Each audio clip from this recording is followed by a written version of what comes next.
Ақтауда жаңа ескі қала салынады. Астаналық сәулетшілер өңір басшысы Алик Айдарбаевқа әзірге Қазақстанда баламасы жоқ жобаны таныстырды. Ескі қала жобасы жергілікті бюджетпен қатар инвесторлардың көмегімен жүзеге асатын болады. Летний вариант на жерде жаңа үлкен мындай шатыр болады.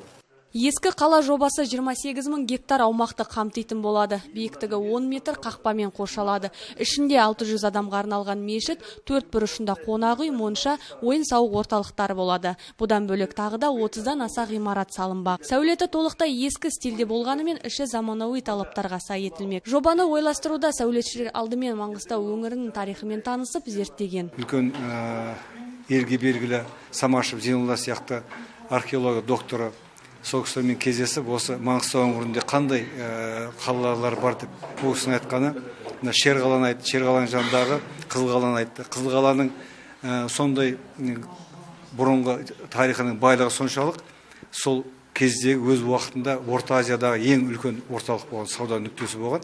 Одобрение? Все, теперь надо приступать. Жоба мақұлданды. Өңір басшысы бұл туристерді тартуға және жаңа жұмыс орындарын ашуға септігін тигізеді деп сенім білдірді. Ескі қалаға сәулетші Сайын Назарбек те оң баға берді. Керемет маман сәулетшілердің еңбегіменен жүзеге келіп жатыр. Сондықтан біздің маңғыстаулықтарды, ақтаулықтарды құттықтауға болады. Әкім қолдауын берді осыны.